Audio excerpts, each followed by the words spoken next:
제가 어렸을 때 연 날리는 것을 좋아했어요. 여러분들 다 그런 경험이 있을 거예요. 추석 전후에 특히 많이 날렸던 것 같습니다. 연을 이렇게 바람이 부는 그 하늘에다 날리다 보면은요, 연이 아주 높이 날을 때가 있습니다. 끝없이 날아갈 때가 있어요.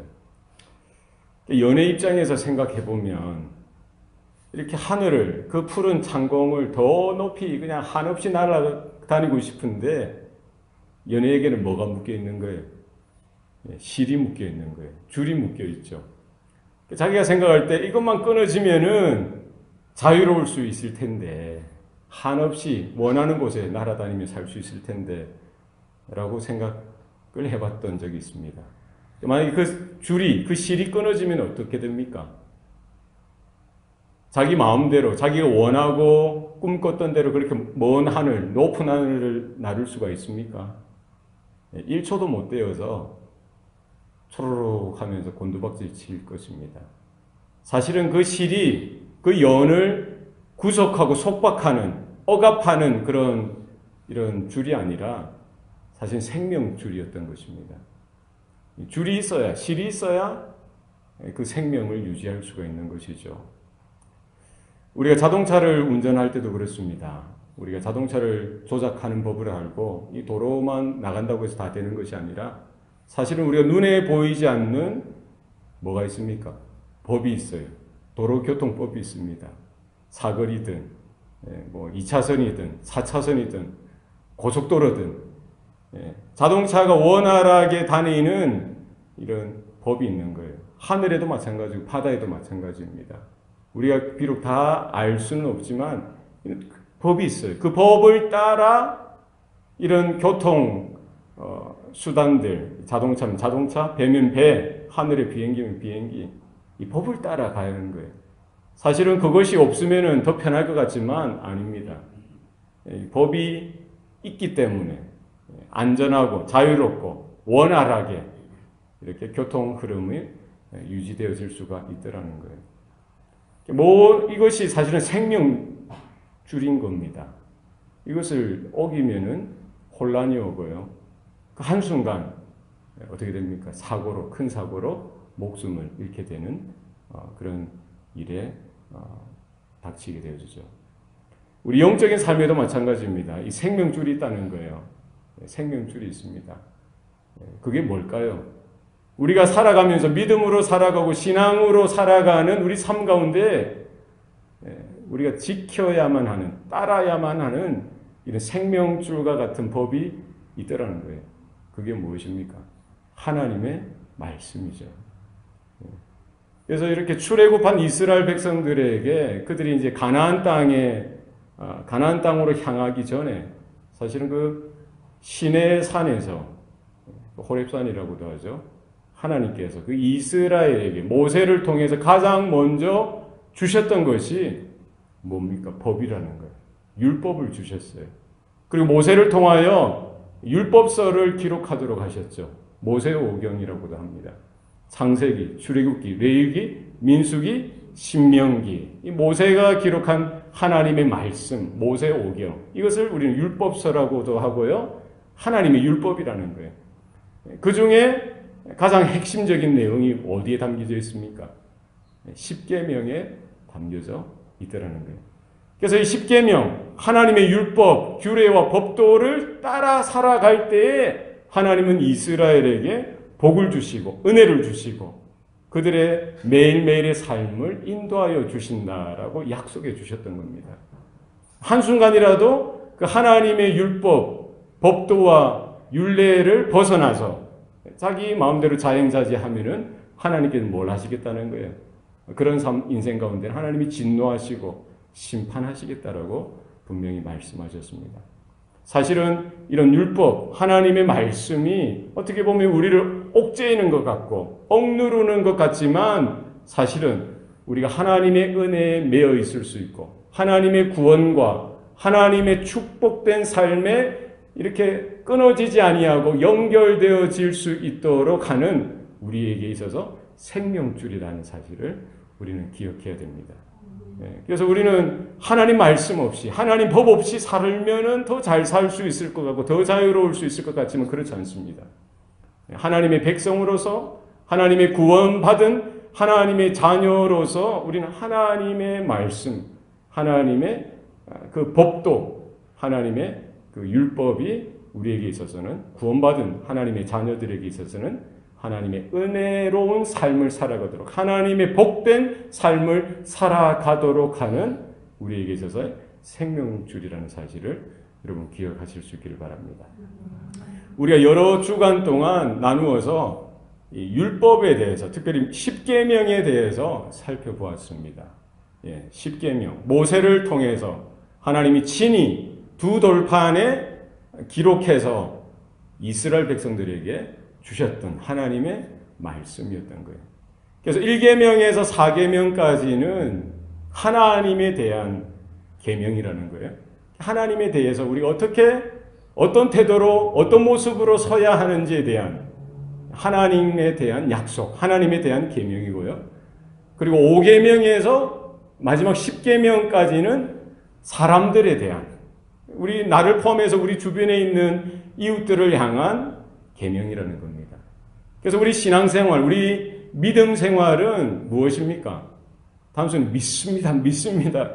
이런 관념적인, 개념적인 이런 신앙으로 그쳐서는 안 된다는 거예요. 우리가 실제적으로 우리의 삶 가운데 하나님을 어떻게 섬기고 하나님 앞에서 어떻게 믿음으로 생각하고 말하고 행함으로 살아가는지, 하나님 앞에서의 삶이 필요하고요. 또 이어서 사람들과의 관계, 사람들과의 이런 만남에 있어서 관계를 분명히 우리 신앙의 삶 가운데 두 축으로 하나님께서 세워주셨다는 사실을 여러분 기억하실 수 있기를 바랍니다. 오늘 드디어 제 10번째 계명에 이제 우리가 다 달았죠. 제 10번째 계명이 뭡니까? 내 이웃의 집을 탐내지 말라. 내 이웃의 아내나 그의 남종이나 그의 여종이나 그의 소나 그의 낙이나 무릇 이웃의 소유를 탐내지 말라. 뭐를 탐내지 말라고요? 이웃의 집. 이 집 안에 들어있는 여러 가지 소유, 집 안에 있는 여러 가지 요소들이 있죠. 아내도 있고 남종, 여종, 뭐 여러 가축들, 여러 재산들, 이런 걸 다 일일이 다 기록은 해놓지 않았지만 대표적으로 몇 가지를 열거하여서 어쨌든 그 집 안에 있는 모든 것들은 누구에게 주신 거라는 거예요. 그 각 사람에게 하나님께서 주셨다는 거예요. 그래서 집에 있는 것, 이 말을 거꾸로 말하면 뭡니까? 내 이웃의 집을 탐내지 말라. 탐하는 것, 욕심내는 것, 탐욕스럽게 생각해서 그것에 대해서 이렇게 생각하는 모든 것들을 이야기하는 것이죠. 왜? 이것을 거꾸로 말하면 무슨 말입니까? 네가 가지고 있는 것으로 만족하라는 거예요. 네 집에 있는 것으로 만족하고 그것으로 감사하게 생각하라는 겁니다. 그러니까 이스라엘에게 주어진 이스라엘 민족들, 이스라엘에 있는 모든 그 사람 하나하나에게 주어진 모든 것들은 누가 주신 거라는 거예요. 전제가 하나님께로부터 왔다는 거예요. 하나님께서 모세에게도 주셨고 아론에게도 주셨고요. 그런 영적인 지도자, 정치적인 지도자들 뿐만 아니라 이름 모를 여러 익명의 사람들에게, 각 사람에게 이 좋은 것들을 누가 주신 거예요? 하나님께서 주셨다는 거예요. 그래서 나에게 주신 것도 있다는 거죠. 나에게 하나 주셨으면 하나로 만족하고 감사하는 생활을 하라는 거예요. 둘을 주셨으면 둘로 인하여 감사하라는 거예요. 내가 둘 가지고 셋 가졌다고 해서 다른 사람 10가지, 20가지 가진 것으로 인해서 그것에 대해서 탐내거나 탐욕스러운 생각 가운데 이렇게 노려보고 째려보고 생각해서는 안 된다는 거예요. 하나님께서 하나를 주셨습니까? 하나로 만족하고 감사할 수 있길 바랍니다. 둘을 주셨습니까? 5을 주셨습니까? 그것으로 감사하고 만족하고 하나님 앞에 영광 돌리는 삶을 사시길 바랍니다. 그러나 사실 인간적인 마음에 부러워할 수는 있어요. 저도 부러운 마음이 있겠어요? 없겠어요? 누군가가 저를 부러워하는 사람도 있겠죠. 누군가가 여러분을 부러워하는 사람이 있을 거예요. 뿐만 아니라 우리도 누군가를 부러워하는 사람이 있습니까? 있어요. 예, 그렇죠. 여러분 그런 부러워하는 마음 없습니까? 있어요. 그 정상입니다. 맛있는 음식 보면은 야 먹고 싶다. 누가 좋은 차를 타고 다니면 야 참 보기 좋다. 나도 언젠가 모르지만 좀 한번 타봤으면 좋겠다. 이런 부러워하는 마음 있을 수 있죠. 누가 근사한 집에서 살면은요, 야 나도 저런 집에서 언제 살아볼까? 한번 살아보고 싶어. 이런 부러운 마음들은 정상이라는 거예요. 그죠? 뭐 정말 어떤 뭐 목사님들, 제 친구 목사님들, 뭐 한국이든 미국이든 뭐 이렇게 아주 반듯한 아주 뭐 이렇게 큰 교회에서 목회하는 선배들 보잖아요. 부러운 마음이 있을까요, 없을까요? 있을 수 있죠. 야, 참 좋겠다라고 생각할 수 있죠. 또 한국에 있는 제 동기들은 저를 보면 부러워할 수 있을까요? 부러워할 수 있죠. 야, 저 미국에 어떻게 가면 사나? 여러분 보고 부러워하는 사람 많을 거예요. 시골에서 가면은, 예. 옛날에 그런 거 없었습니까? 축 이민, 축 미국 이민 이주 이러면서 우리 마을이 경사 났네, 경사 났어요. 예. 저희 동네에도 그런 것 같아요. 수많은 사람이 아마 부러워할 수도 있죠. 부러워하는 것은 죄가 아니라는 거예요.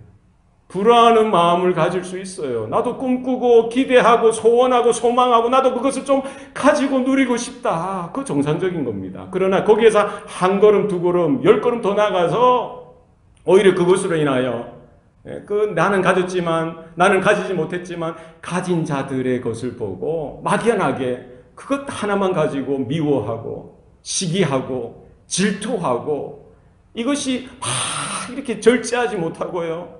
내 마음 가운데 이렇게 정말 이렇게 건전하게 적극적인 에너지가 믿음의 태도가 발휘될 수 있도록 하면 좋은데 그러한 부정적인 죄악으로 탐욕으로 탐심으로 그것을 막 바라고 이런 그건 탐심이죠. 탐내는 그것은 죄라는 거예요. 그죠? 그래서 우리가 누군가를 부러워할 수도 있고요. 어떤 맛있는 음식이나 좋은 물건을 볼 때, 야, 참 가지고 싶다, 부러운 마음을 가질 수 있습니다. 그것은 정상입니다. 대신 뭘 하는 거예요? 그것을 가지고 욕심내서 누군가를 속여서 혹은 무력으로, 완력으로, 그 나쁜 방법으로 이렇게 해서 빼앗든지, 이건 잘못이라는 거예요. 그게 탐심이죠. 욕심이죠. 욕망이죠. 그것이 아니라 뭡니까? 우리는 하나님이 주신 건강, 하나님이 주신 생명, 하나님이 주신 달란트를 가지고 땀을 흘려서 정상적인 방법으로 상식적인 수준에 있어서 최선을 다해서 우리는 일하고 노력하고 하다 보면은 하나님께서 그 땀의 대가로 그 삶의 성실한 삶의 대가로 우리에게 소득을 주시고 수입을 늘려주시고 그로 인해서 하나하나 우리가 취득해 갈 수 있는 거예요. 그게 정상적인 방법이라는 겁니다. 아멘입니까? 네.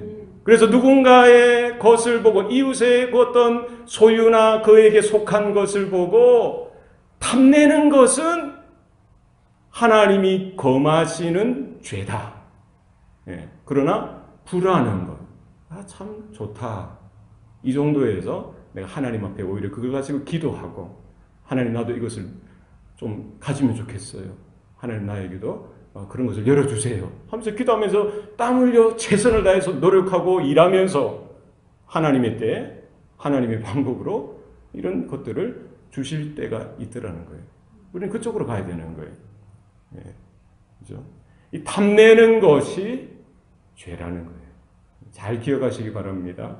그래서 이 10계명에 있는 모든 계명은 보면은요, 하나님께 대한 계명은 하나님께만 사실은 속한 것이 아니라 이 5계명에서 10계명에 있는 말씀하고도 이렇게 연결되어져 있어요. 상호 보완적인 말씀입니다.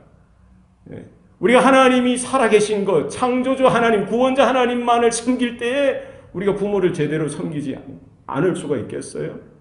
하나님이 살아계시고 여호와의 이름을 우리가 망령되이 여기지 아니하고 정말 거룩히 여기고 영화롭게 여기는 삶을 살고요. 안식일도 주일도 우리는 예배자로서 바로 지키고 그 어떤 우상에게도 눈을 돌리지 않고 하나님 중심의 삶을 살아갈 때에 우리가 어떻게 5계명에서 나머지 10계명까지의 계명을 어길 수가 있겠습니까? 결코 그럴 수 없다는 거예요. 그렇죠? 마찬가지입니다. 오늘 특별히 이 10계명 10번째 있는 계명도 서로 연결되어지는 거예요. 네. 내 이웃의 소유를 탐내지 말라. 내 이웃의 집을 탐내지 말라는 거예요. 이 탐심은 사실은 죄의 깊은 뿌리, 모든 죄악의 그 근원에 서 있는 깊은 중심을 이루는 그 근원이고 뿌리가 되어진다는 거예요. 그래서 우리가 짓는 모든 죄의 모습은 그 뿌리를 캐고 들어가면 그 속에 뭐가 있다는 거예요? 탐심이 있다는 거예요. 탐욕이 있다는 거예요. 욕심이 있고 욕망이 있더라는 거예요. 그죠? 우리가 제1계명이 뭡니까? 1계명이 뭐죠? 너는 나 외에 다른 신을 내게 두지 말라. 오직 누구만 섬기라는 게 하나님만 섬기라는 거예요. 창조주 하나님. 성경의 특별 계시에서 계시되어져 있는 창조주, 구원자, 여호와 하나님만을 최고로 여기고 섬기라는 거예요. 이 계명이 뭐죠? 너를 위하여 새긴 우상을 만들지 말라는 거예요. 그리고 3계명이 뭡니까?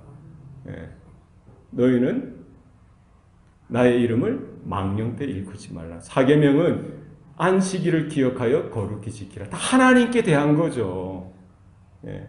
잘 생각해 보세요. 우리가 언제 어떨 때에 이 1계명에서 4계명까지를 어기게 될까요? 언제 어길까요? 여러분 경험 있습니까?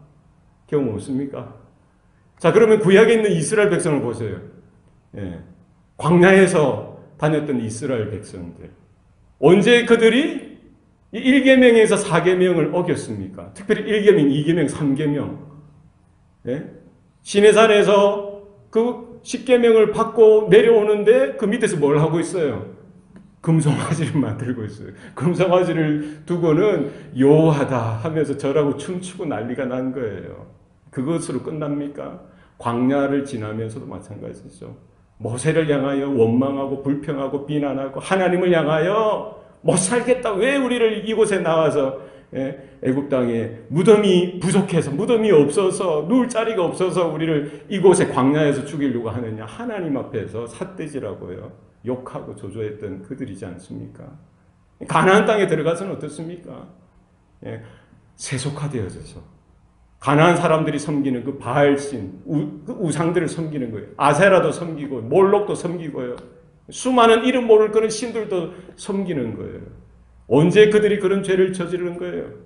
언제 그들이 그런 1계명, 2계명, 3계명, 4계명을 어기게 된 겁니까? 언제? 탐심이죠. 욕망이죠. 너희는 나 외에 다른 신을 두지 말라. 이 뭐예요? 우상을 섬기는 거죠. 바알을 섬기고 아세라를 섬기고 여러 신들을 섬기잖아요. 오늘날도 뭐 여러 종교들 통해서 신들을 섬기죠. 결국 그게 뭐예요? 물론 이방인들, 불신자들도 그렇게 하지만 믿는 사람들, 우리 교회 다니는 분들, 크리스찬들도 하죠. 교회도 다니고 또 어디도 다닙니까? 점집도 다니더라고요. 교회도 가면서 점집도 가고 또 교회도 가면서 또 절에도 한 번씩 하고. 왜 그렇게 가냐고요? 왜 이스라엘 백성은 여호와 하나님을 섬기면서 왜 바알도 섬기고 여호와를 섬기면서 아세라도 섬기고 왜 그렇게 했을까요? 여호와 하나님 한 분만으로 만족이 안 된다는 거예요. 그 가난한 사람들, 세상 사람들이 살아가는 거 보니까 바알을 잘 섬기니까 복을 받고 돈도 많이 벌고 건강해지고 자녀도 많이 놓고 승승장구 잘 되는 것을 보게 되어지는 것이죠. 아세라를 섬기니까 뭐 다 잘 되는 거예요. 그런 거 보니까 뭐예요? 아, 이 여호와 하나님 신앙으로 부족한가 보다. 여호와도 섬겨야 되지만 안 되겠다. 바알도 섬기고 아세라도 섬기고 오늘하고 점집에도 용하다는 점집이나 무당담 찾아가 봐야지 되지 않겠냐는 거죠. 뭐예요? 결국 그들은 우상을 섬기지만 사실은 그 모든 우상의 그 중심에는 누가 있는 거예요? 자기가 그 우상의 자리, 그 하나님의 자리에 있는 거죠. 우상은 그냥 그 뭐예요? 우상은 하나의 이미지죠. 그냥 겉모습이에요. 사람들이 그냥 상상에 의해서 만들어 놓은 것이죠. 결국 하나님을 섬겨야 되는데 하나님을 섬기지 못한다는 건 뭐예요? 결국 나 자신을 섬기는 나의 탐욕, 나의 욕망, 나의 쾌락, 나의 잘됨 이런 것들 때문에 결국 1계명에서 4계명까지 어기게 되어지는 거죠. 탐심, 탐욕. 이 죄의 시작이고요. 죄의 깊은 뿌리 가운데 있더라는 거예요. 천사장 루시퍼가 언제 타락하게 되었습니까? 그는 노래하는 자였어요. 찬양하는 악장이었습니다. 여호와 하나님을 예배하는데 최고 앞에서 인도하였던 자였어요. 그 천사장 루시퍼가 언제 어떻게 무엇 때문에 타락하게 됩니까? 하나님을 찬양하고 하나님의 영광과 하나님의 성호를 높여드려야 되는 그 자리에서 그가 헷가닥한 거예요. 하나님을 높이는 것이 아니라 누굴 높인 거예요? 자신을 높이는 거예요. 자신의 영광을 구하는 거예요. 자신의 이름을 드러내는 거예요. 타락이라는 거예요. 자신에게 탐심이 발동되어지고 탐욕이 일어나니까 결국 하나님보다 자기를 더 추구하고요. 자기의 안위를, 자기의 영광을 도모하는 그런 배륜 가운데 빠지게 되더라는 겁니다. 아담과 하와는 어떻게 해서 타락하게 됩니까? 그 죄악의 깊은 뿌리에 뭐가 있었어요? 뱀이 사단이 속이죠. 결코 죽지 아니하리라. 네가 그 선악과를 먹으면은 하나님과 같이 되어서 눈이 밝아지고 하나님과 같이 되어지는 것을 그가 아시니라. 그 이야기를 듣고 흔들리죠. 선악을 알게 하는 나무의 실과를 보니까 먹음직도 하고 보암직도 하고 지혜롭게 할 만큼 탐스럽게 보이는 거예요. 이 뭐가 발동이 되어진 거예요? 탐욕, 탐심이 탐내어지는 거예요. 그건 누구 겁니까? 하나님의 것이죠. 하나님이 그들에게 굶기셨어요. 먹을 것을 주지 않았습니까? 살 집을 주지 않았어요. 모든 환경을 완벽하게 해주셨어요. 동산에 있는 모든 나무의 실과를 먹도록 해주셨고요. 모든 것들을 통치하고 다스리고 관리하도록 하나님께서 그 특권을 허락해 주셨습니다. 그런데 왜 선악을 알게 하는 그 나무의 실과를 따먹습니까? 왜요? 하나님과 같이 되고 싶어서. 하나님보다 높아지고 싶어서. 하나님을 섬기는 것보다, 하나님을 예배하는 것보다 결국 자기가 예배받는 자가 되는 것이 더 좋다는 거예요. 내 쾌락, 내 탐욕, 내 탐심 이것을 이렇게 채우기 위해서 결국 하나님께 반기를 들고요. 반항을 하고요. 불순종을 하는 거예요. 죄악의 나락에 깊이 떨어지게 됩니다. 그 깊은 그 뿌리, 죄의 깊은 근원의 뿌리는 뭐가 있다는 거예요? 탐심, 탐욕이 있다는 거예요. 사람들과의 관계도 마찬가지입니다. 우리 신앙생활에서도 마찬가지예요. 왜 신앙생활이 힘듭니까? 목사도 마찬가지고 우리 중직자들도 마찬가지고 예수 믿은 지 며칠 안 된 평신도들도 마찬가지예요. 새신자들도 마찬가지예요. 선교사도 마찬가지예요. 뭐가 시험거리가 되고 뭐가 우리의 믿음을 신앙을 송두리째 이렇게 흔들어 놓습니까? 뭐라는 거예요? 탐심, 탐욕이라는 거예요. 탐내는 것. 만족하지 못하고 감사하지 못하고 당연하게 생각하고요. 뭔가 내 안에 불만족스럽고 다른 것을 더 추구하고 찾고 바라고 원하고 이게 우리의 타락된 품성, 타락된 본성, 완악한 심령, 전적으로 타락한 부패한 우리의 심령의 그 깊은 뿌리에서 이 탐심과 탐욕이 올라오는 거예요. 우리 신앙의 삶이 우리 탐내는 것 때문에 어렵다는 거예요. 성도들을 정말 그 있는 그대로 인정해 주지 못하고 우리가 주위에 있는 많은 지체들을 있는 모습 그대로 인정해 주면 좋잖아요. 그게 단순히 부러워하는 그런 느낌이나 생각이나 감정에 더 나가서 우리 안에 작동된 부패된 심령 가운데 이게 하나의 불을 붙는 거예요. 이 탐심이 되어서 탐욕이 되어져서 보면은 눈꼴시여서 못 보는 게 그게 뭐예요? 내 안에 교만된 마음, 내 안에 탐심이 있는 거예요. 왜 칭찬 못 해주고 왜 인정해 주지 못하고 왜 축복해 주지 못합니까? 같은 형제고 자매인데 주님의 몸된 교회고 지체인데 내일처럼 우리가 기뻐하고 내일처럼 우리가 즐거워하고 내가 잘 되는 것보다 내 형제, 내 이웃, 내 성도들이 잘 되는 것을 더 우리는 기뻐하고 하나님 앞에 감사할 수 있기를 소원합니다. 내 이웃의 소유를 탐내지 말라. 탐내는 것 때문에 사실은 우리 5계명에서 9계명까지 다 어기는 거예요. 우리 아까 1계명, 4계명도 살펴봤죠. 마찬가지라는 거예요. 아버지를 아버지로서, 어머니를 어머니로서 우리가 인정하고요. 하나님이 주신 권위를 바라보고 인정해야죠. 부모님으로서. 그죠? 그러나 대먹지 않은 우리 망난이라고 하죠. 예. 개차반이라고 하지 않습니까? 부모에게 막 말 함부로 하고 함부로 행동하고 대먹지 않게 하는 사람들이 있어요. 그렇죠. 주위에 그런 분 한 분들 있죠. 뭐예요? 다 자기가 주인인 거예요. 자기가 중심이 되어지고 아직 철들지 못한 거죠. 그게 자기 중심에 자기 마음대로 탐심인 거예요. 탐욕인 거예요. 부모님을 있는 그대로 섬기고 잘났든 못났든 하나님께서 나에게 주신 부모님이요. 많이 배우셨던 많이 배우지 못하셨던 뭐 돈이 많을 수도 있고 적을 수도 있는 거죠. 부모님을 부모님으로서 우리는 바라볼 수 있어야 되는 거예요. 그런 내 안에 내 탐욕, 내 욕망, 내 욕심을 채워주지 못한 그 부분 때문에 부모님에 대해서 제대로 섬기지도 못하고 제대로 말하지도 못하고 행동하지도 못하는 모습, 그런 어리석음에 빠질 수가 있다는 거예요. 이 탐욕, 탐심 때문에 사람들이 뭐랍니까? 칼을 들고 도둑질도 하죠. 살인도 하죠. 또 탐심 때문에 뭐예요? 다른 집에 있는 그 유부녀를 이렇게 유혹해서 다른 처녀들 혹은 다른 남편, 다른 남자들을 유혹해서 혹은 이렇게 이끌어들여서 가늠, 살인도 마찬가지고요. 가늠도 마찬가지고 도둑질도 마찬가지죠. 뭐에서부터 결국 시작되는 거예요? 탐심, 탐욕으로 인해서. 잘 생각해 보세요. 1계명에서 9계명까지는 행함에 대한 거예요. 행함에 대한 거. 하고 안 하는 거예요. 행동과 연결되어진 거죠. 제 10번째 계명은 뭐와 연결되어졌겠어요? 탐내지 말라. 이거 뭐예요? 뭡니까? 생각이죠. 느낌이에요. 우리 마음이에요. 그죠? 그러니까 눈에 보이지 않는 거죠. 그러니까 더 스스로도 헷갈릴 때도 있고 남들은 전혀 모르죠. 누구는 아세요? 하나님은 아시는 거예요. 그리고 탐심, 탐욕을 품은 자신은 알겠죠. 모를 때도 있겠지만 그러나 하나님 앞에는 다 벌거벗은 것처럼 드러날 때가 있고요. 지금도 하나님은 우리의 중심 패부를 다 보시는 거예요.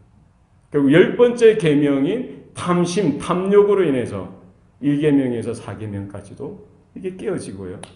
5계명도 그렇고 6계명 살인하지 말라. 7계명 간음하지 말라. 8계명 도둑질하지 말라. 다 깨어지는 거예요. 그리고 9계명은 뭡니까? 내 이웃에 대해서 거짓 증거하지 말라. 이것도 뭐예요? 내 이익을 위해서, 내 욕심을 이루기 위해서 거짓말로 말하기도 하고 거짓말. 19번째는 말과 관계되어져서 이웃에 대해서 회를 입히는 것이죠. 고대 도덕주의자들은요, 오늘날 우리 뭐 도덕주의자들도 그럴 수 있죠.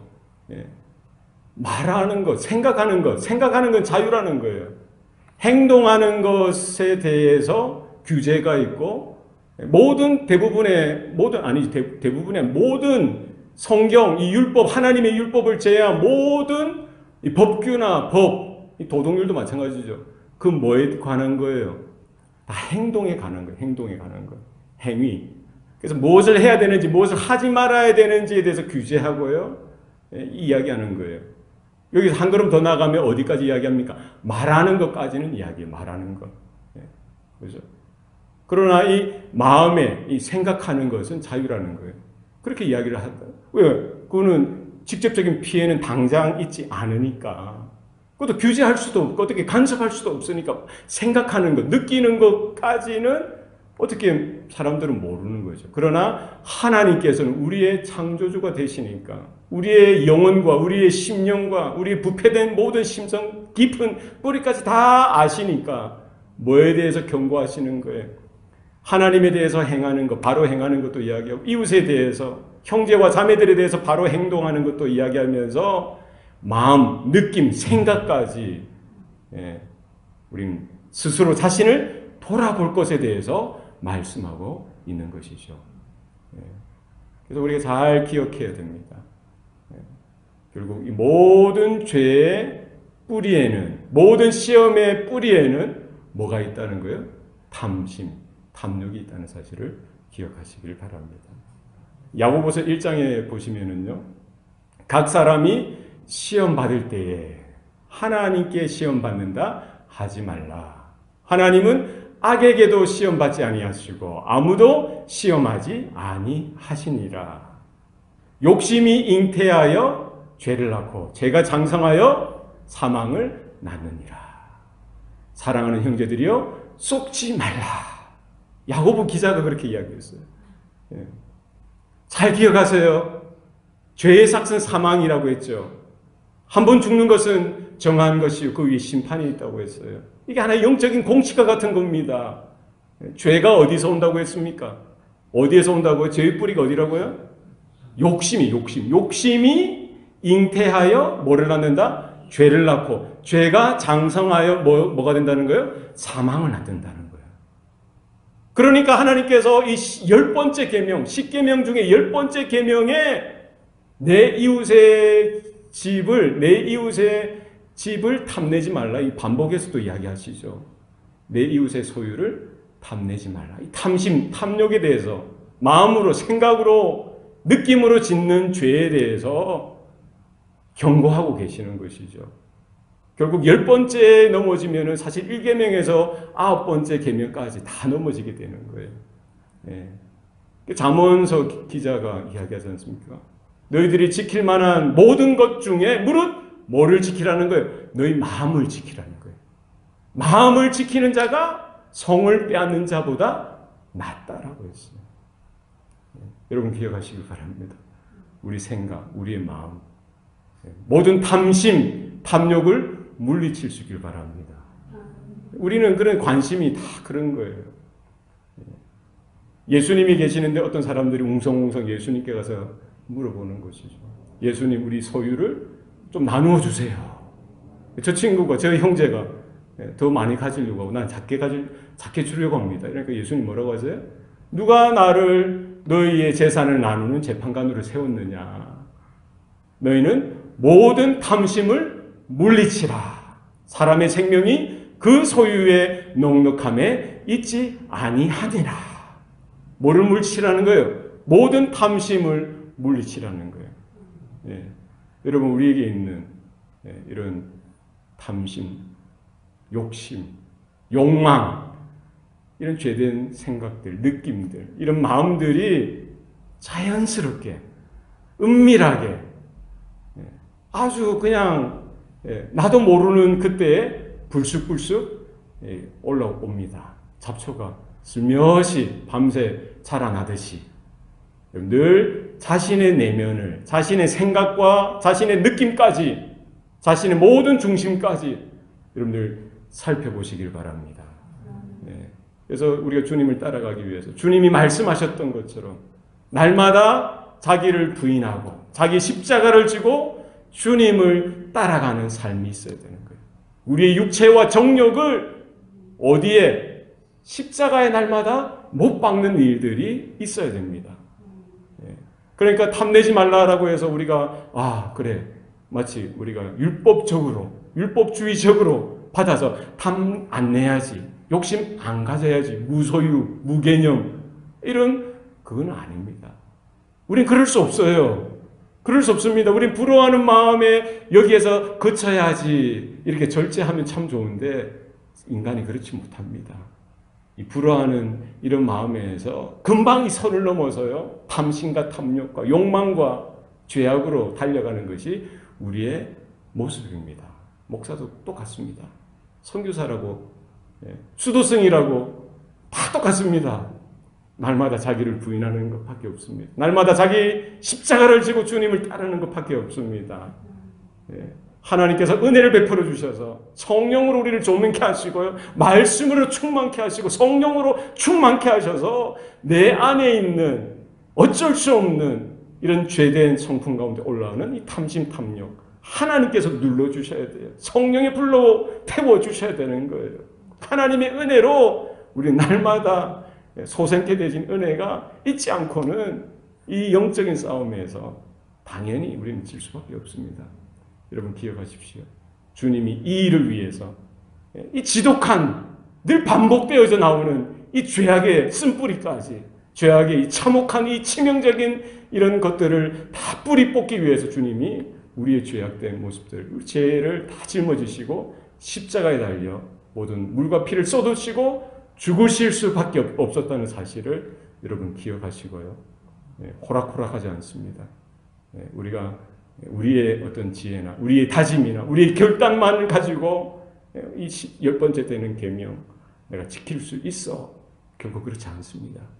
하나님의 은혜만을 구하시고 하나님 앞에 날마다 엎드시고 십자가를 지고 자기를 부인하고 주님을 끝까지 쫓아가는 저와 여러분의 삶이 되시기를 축원합니다. 기도하시겠습니다. 살아계신 아버지 하나님, 오늘도 우리에게 생명 주시고 구원의 은혜를 베풀어 주시니 감사합니다. 우리에게 생명줄을 묶어주시고 허락하여 주셨으니 이것으로 인하여 우리가 귀찮게 생각하는 것이 아니라 하나님의 은혜 가운데 성령 가운데 붙들려지게 하시고 하나님의 은혜를 하나님의 구원을 떠나지 않도록 하나님 우리를 강권하여 주시옵소서. 내 안에 있는 죄된 성품들, 타락한 본성들, 하나님 내 안에 있는 이런 탐욕과 탐심들, 욕심들, 욕망들 다 육체와 함께 정욕과 함께 십자가에 못 박게 하시고 날마다 자기를 부인하고 주님을 따라가고 쫓아가야 가는 주의 성도들 되게 하여 주시옵소서. 하나님이 이루신 그 구원을 우리가 기뻐하고 감격하며 누릴 수 있도록 모든 성도들, 모든 교회 가운데 임하여 주시고 역사하여 주시옵소서. 감사드리고 예수님 이름으로 기도합니다. 아멘.